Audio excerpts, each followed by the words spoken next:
There's a photo from that night. It's blurry, off-center, someone's hand half covering the lens, and yet it's my favorite picture from all of college. In the corner, you can see me and Josh.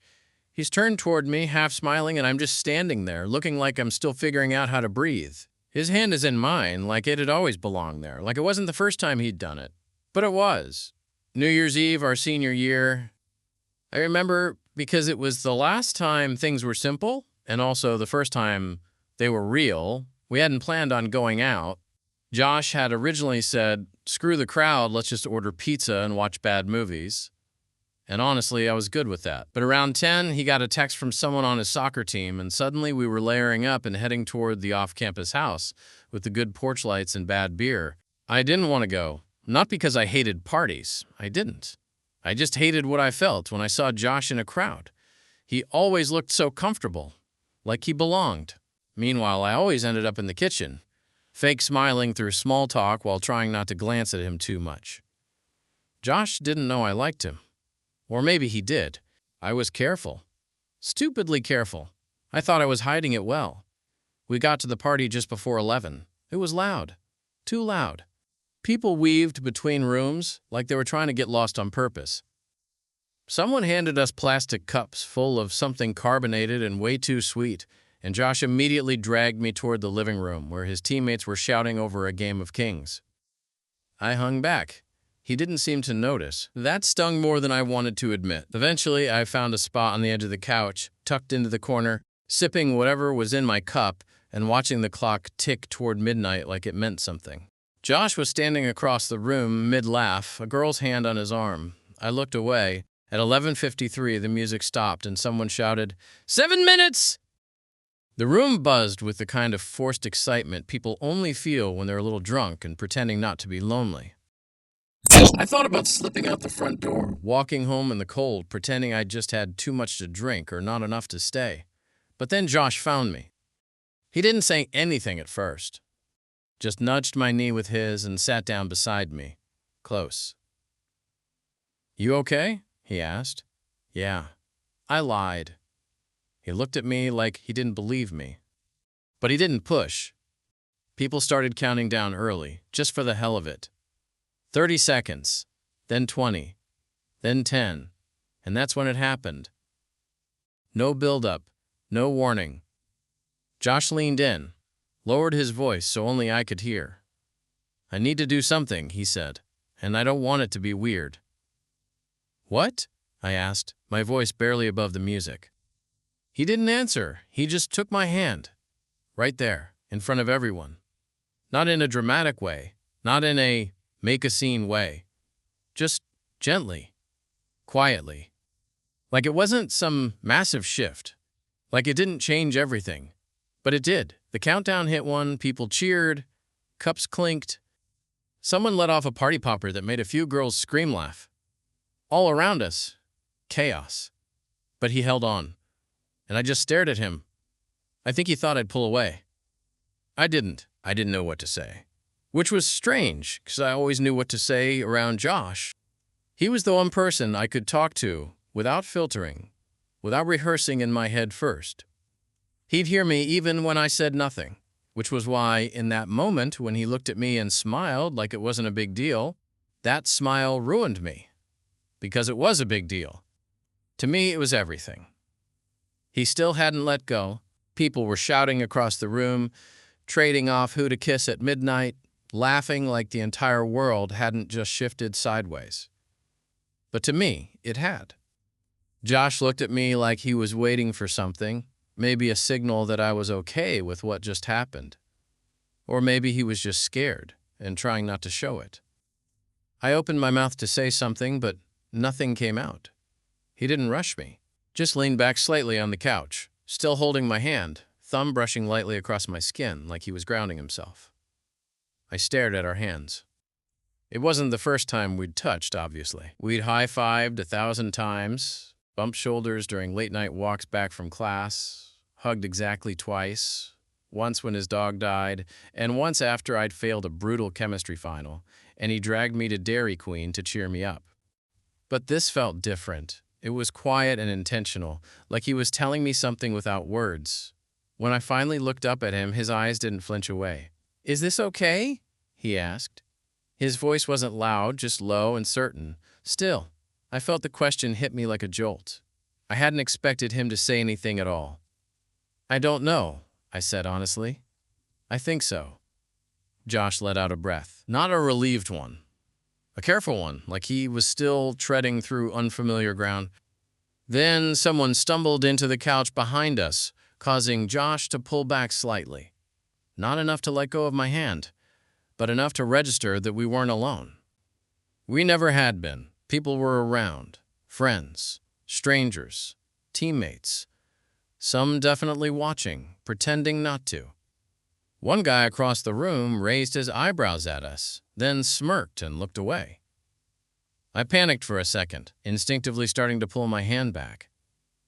Josh didn't let me. He didn't squeeze tighter, didn't make a show of it. He just held on like it was the most natural thing in the world. "Let him look," he said, barely above a whisper. And I think that was the first moment I realized he wasn't doing this by accident. This wasn't a slip. This wasn't drunk affection. This was a choice. I should have said something cool or profound, something worthy of the moment. But instead, I just nodded and muttered, "Okay," like some kid agreeing to borrow notes after class.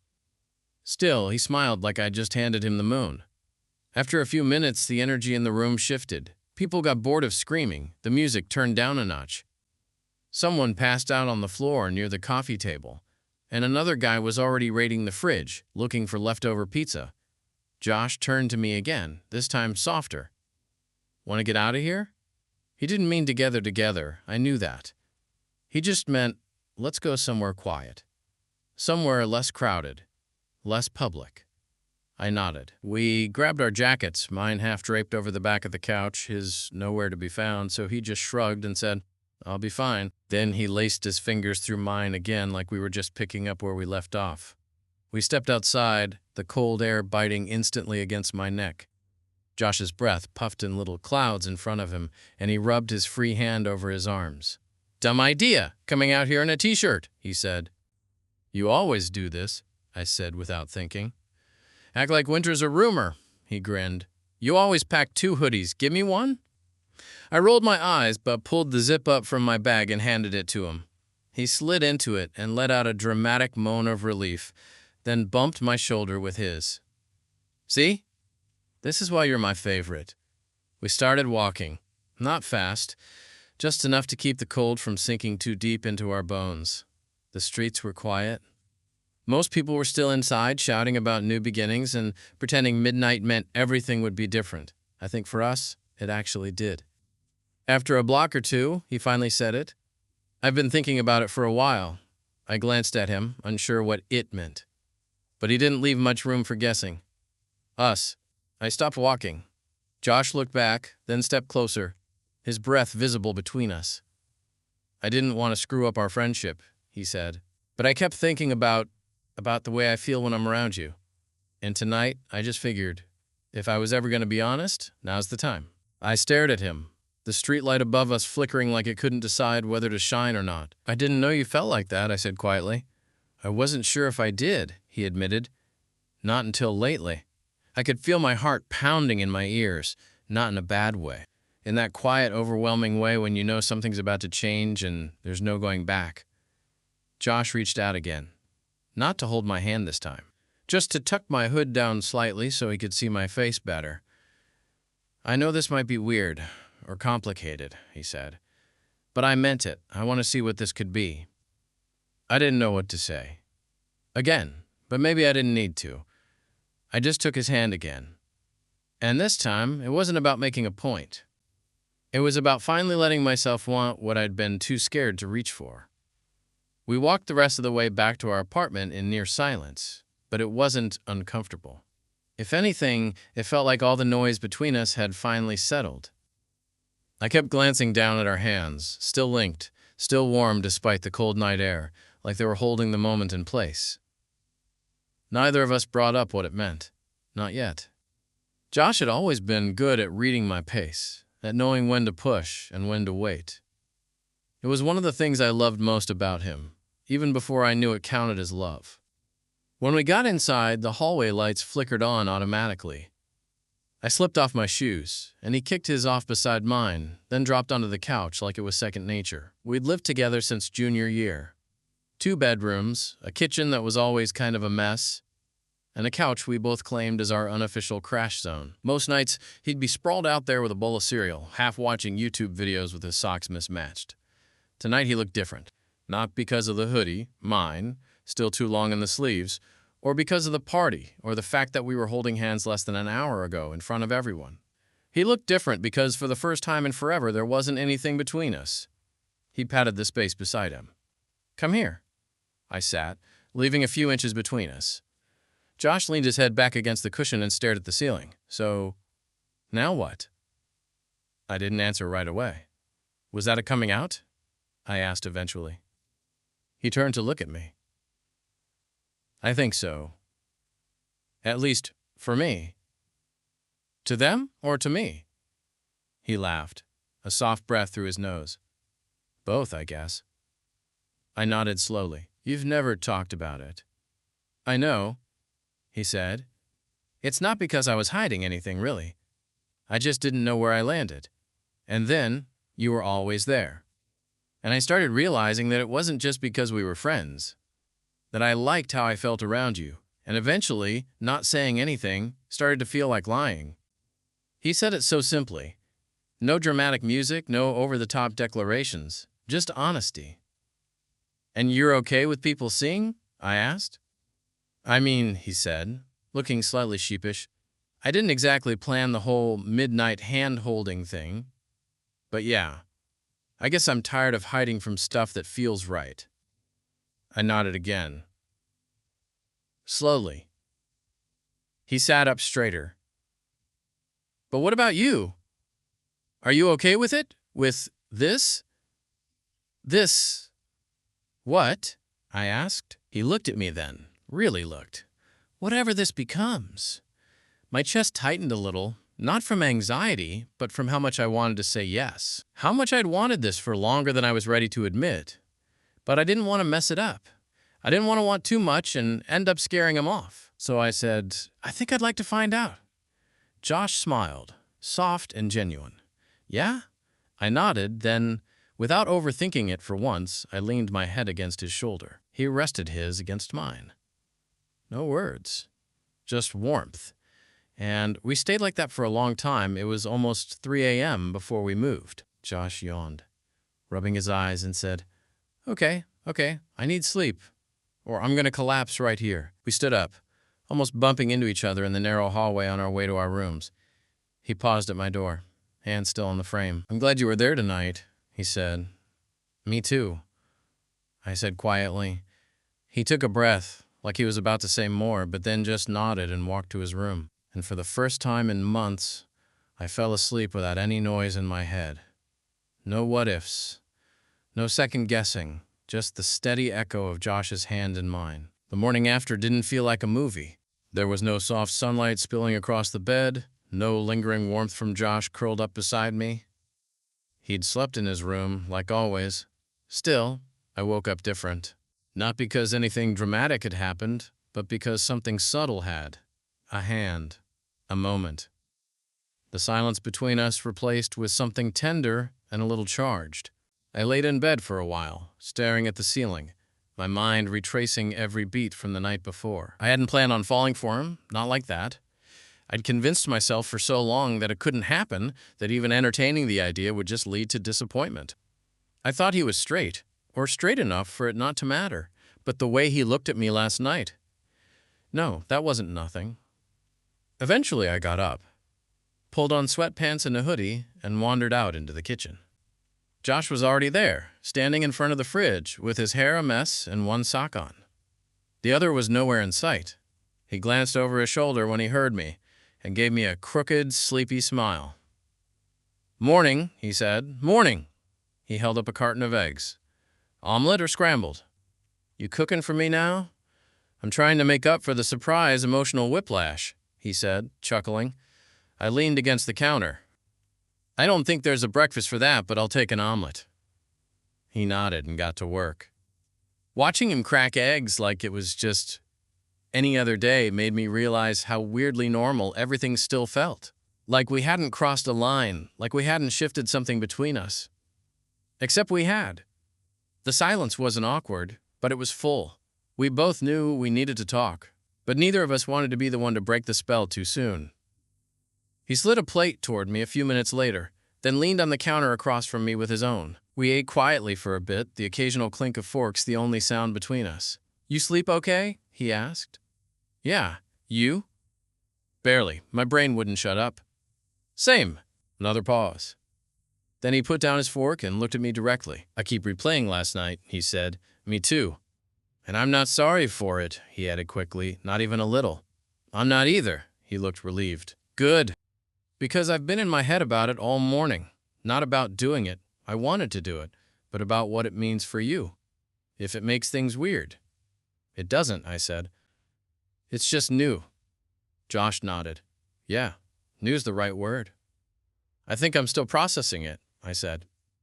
"Like I've wanted something like that with you for a long time. And now that it's here, it's kind of terrifying." He reached out then, rested his hand lightly over mine on the counter. No audience this time. No crowd. Just him and me and the soft light coming in through the window. "I get that," he said. "But we don't have to figure it all out right now." I stared at our hands. His thumb rubbed slow circles against the back of mine. "You're sure?" I asked. "This isn't just a moment thing?" He shook his head. "It wasn't just a moment, it was a choice." I wanted to believe that. And the way he looked at me, calm, steady, honest, made it easier to. "So what now?" I asked finally. He smiled. "Now we start where we are." We sat like that for a while, talking about everything and nothing.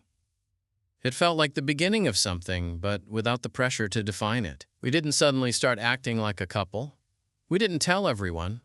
We just existed in that quiet in-between space, figuring it out together. Later, we took a walk, just around campus. It was cold but clear, and the place was almost deserted since most students were still home for the holidays. Our steps echoed off the buildings, and at some point, Josh reached out and took my hand again. No audience this time, and it still meant everything. Classes hadn't started back yet, which meant we had the campus mostly to ourselves. It was weird seeing it like that. Empty, quiet, stripped of its usual noise. Usually I hated that eerie calm between semesters, but this time it felt kind of like a gift. Like the universe had paused everything else so we could catch up to ourselves. Josh and I didn't talk much during our walk. Not because we didn't have anything to say, but because we didn't need to fill the space. There was something about having his hand in mine that made all the things I'd been anxious about for months, maybe years, feel less sharp. Eventually we found ourselves by the soccer field. He tugged me toward the bleachers, the ones we used to sit on during his games when I came to support him. I never really cared about the score. I was always just watching him. How he moved, how he lit up when he played, how he always looked over at the stands like he was checking if I was still there. We sat, side by side, staring out at the field. "This place feels different now," he said. "Everything does." He glanced at me. "Is that scary?" I shrugged. "A little, but it's also nice." Josh picked at a loose thread on his sleeve. "I keep wondering what people are going to say when they find out." "Does that matter to you?" He paused. "It used to, and now?" "Now I think I care more about what happens if I don't say anything," he said.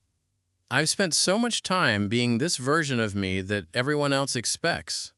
But last night, when I took your hand, I wasn't thinking about them. I was thinking about you. And for once, that felt more important." I didn't answer right away. I just let the weight of his words settle. Because, yeah, I got that. I'd spent so long pretending, adjusting myself to make things easier for everyone else. For once, I wanted to be with someone who didn't need me to shrink. And Josh? He was finally stepping into his own space, too. "We don't have to tell people right away," I said. "We can move at whatever pace feels right." He nodded. "But I do want people to know, eventually." I looked at him. Because I want to be able to do this, he said, holding up our hands, still lightly linked, without thinking twice about who's watching. That hit me harder than I expected. Because, yeah, I wanted that too. That night, we watched a movie on the couch, just like 1,000 nights before. Except this time, I rested my head on his chest and let myself stay there. I felt his fingers stroke my arm slowly, like he was memorizing the moment. Halfway through, my phone buzzed. A message from our friend Leah. "You guys ghosted after midnight. Where'd you go?" "Also, I saw what you did, Josh. Bold move, King." I showed it to him. He groaned and covered his face with the blanket. "I knew someone saw," he muttered. "She doesn't sound mad. She sounds like she's about to start a group chat called Josh's Gay Awakening." I laughed. "Honestly, she probably already did," he peeked at me. "You okay if she knows?" "Yeah," I said. "Are you?" Josh looked at me and nodded. "Yeah, I think I am." We didn't post anything. No dramatic reveal. But by the end of the week, word had started to get around.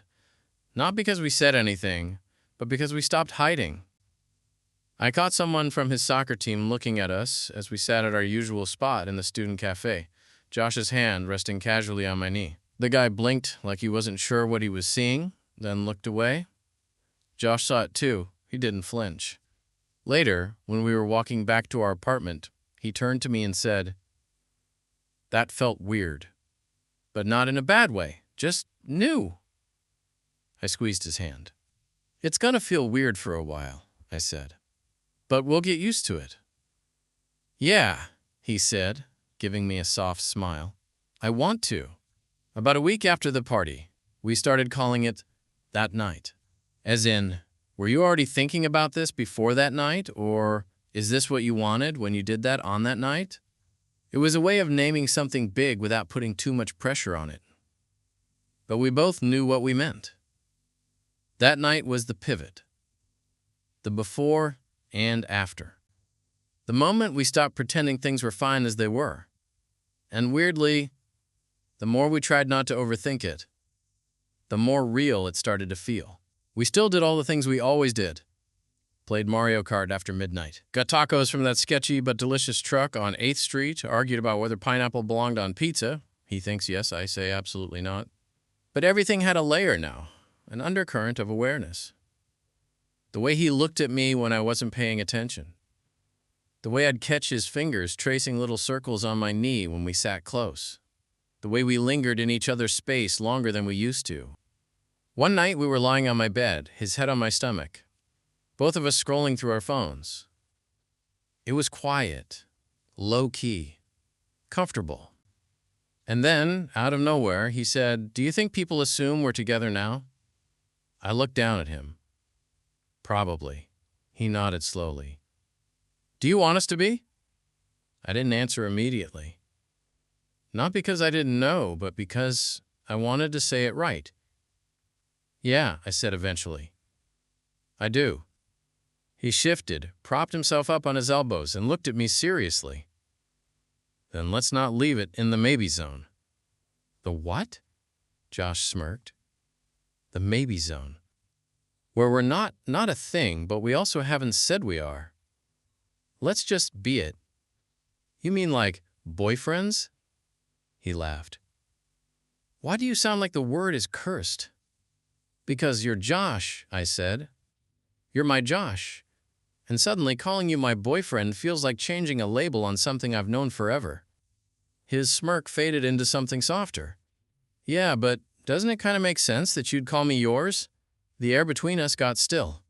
"Okay," I said. "Then I'm calling it. We're out of the maybe zone." He grinned and sat up fully. "Official? Official." We didn't mark it with anything dramatic. No kiss. No social media post. Just a quiet agreement in my room with the laundry basket still half unpacked from the holidays and an empty Red Bull can on the floor. But it meant more than anything. Over the next few days, things started shifting around us. Leah started texting me heart emojis when she saw us sitting together. Josh's teammate Owen fist bumped him after practice and said, "Saw the hand-holding, took balls, man, respect." Some people were confused. A few definitely talked, but no one was outright hostile. And honestly, Most people didn't care as much as we thought they would. It was mostly us who had to get used to it. One afternoon, we were sitting on the grass outside the student union when an older professor walked by and nodded at us, then paused, did a double take, and kept walking without saying a word. Josh looked at me. "You think he knows?" "I think he saw," he chuckled. "We're definitely a thing now." Later that night, as we were brushing our teeth side by side, I asked, "Does it feel weird that people know?" Josh spat into the sink, rinsed his mouth, and said, "A little, but also not. I feel like I've always been close to you. Now it's just a little more honest." I smiled. "Still getting used to it," I said. He bumped me with his shoulder. "We'll figure it out." And we were. Not perfectly. Not without second guessing. But we were figuring it out one day at a time. By February, it had become normal, us. Not in a way that felt dull or routine. Just solid. Quietly present, like slipping into clothes that finally fit after years of pretending tight seams didn't bother you. We didn't talk about it every day. We didn't need to. Josh would rest his head on my shoulder while we watched YouTube at night. I'd steal fries off his plate when he ordered food, and he'd stop trying to stop me. He started using our Spotify playlist whenever he drove, like we were sharing more than space now. Memories, moods, the soundtracks to them. What surprised me most was how little we had to adjust to being together. The foundation had always been there. The difference was, now we let ourselves stand on it fully. Still, there were moments when the outside world reminded us we weren't living in a vacuum. One evening, we went to a small get-together at our friend's apartment. It wasn't a party, just a movie night with some people from Josh's soccer team and a few others. We walked in side by side, not making a thing of it. We sat close on the couch. Our knees brushed. Josh reached for my hand halfway through the movie, casual like it was nothing. But I felt the pause when one of the guys across from us looked. Just a second too long. Not cruel, not mocking. Just surprised. Josh noticed it too. After the movie ended, we stepped outside for some air. He stood there in the cold, rubbing his hands together. I saw him looking. Me too. "You okay?" "Are you?" Josh shrugged. "I thought I would care more. And now, I care more about you." I looked at him, then stepped closer, pressing my forehead to his. "Then we're good." He nodded against me. Sometimes we still questioned it, not each other, but how we were supposed to move through the world now, what we owed people, what we owed ourselves. But those questions got easier to answer when we were standing next to each other. A few weeks later, Josh came home with a flyer in his hand. "There's a spring formal next month," he said, tossing it on the table. "You ever been to one?" I picked it up. Bright colors, cheesy fonts. "Nope." He leaned against the counter, watching me. "Want to go with me?" I blinked. "Like a real date?" He smiled. "You've already seen me spill mustard on my hoodie and pass out mid-conversation. I think the mystery's gone. Might as well make it official." I laughed. "You want to be seen in public dancing with me. I want to be seen doing everything with you. That quiet certainty, it got me every time." "Okay," I said. "Let's go to your dumb formal." "Good," he said, walking over to kiss my cheek, "because I've already texted Leah and she's making us match." The night of the formal, I caught a glimpse of us in a hallway mirror. Him in a dark button-up with his sleeves rolled up, me in something I would have been too self-conscious to wear a year ago. And us, together. We looked right. When we stepped into the venue, no one stared. A few heads turned, sure, but not in that way that used to make me brace myself. We danced badly. Josh stepped on my foot once and apologized 5 times. We got sweaty and laughed through it. Someone took a photo of us, arms around each other, grinning. And I knew it was going to be my new favorite. Later, we stood outside, coats draped over our shoulders, waiting for our Uber. He turned to me. "Remember that night?" he said. "Which one?" "New Year's, when I took your hand." I smiled.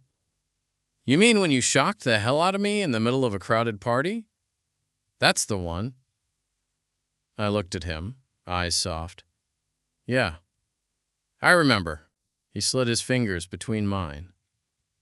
"I think that was the first time I ever felt like myself," he said, and I knew exactly what he meant. By spring, people didn't ask questions anymore.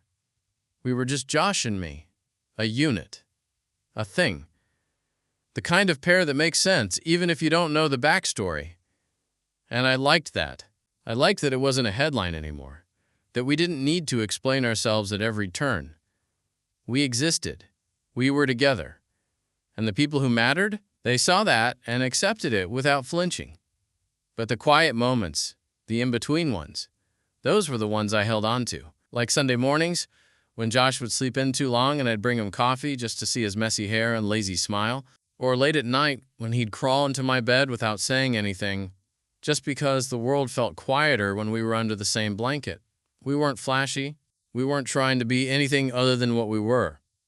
But there was a depth to it, something rooted, the kind of love that didn't need big declarations, just a hand on your knee when you're overwhelmed, or a forehead press when words won't do.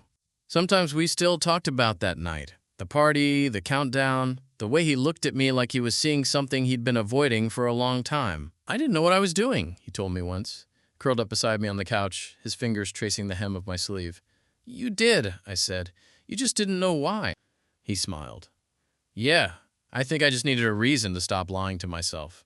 I understood that. I'd been doing the same for years. Loving quietly, cautiously, hoping I'd stop feeling what I felt, until I realized it wasn't going away. And maybe I didn't want it to. The final week of the semester, we sat on the steps of our building, watching people haul boxes and say goodbye. Someone walked past and said, "You guys staying together next year?" Josh looked at me before answering. "Yeah," he said. "We're staying. Not just in the apartment. Not just through graduation. We were staying us." Later, when the sun dipped low and the streetlights blinked on one by one, Josh took my hand again, the same way he did that night. But this time, there wasn't a crowd. No music, no countdown, no moment to hide behind. Just us. Two guys on the front steps of the life we were still building. And it felt exactly right.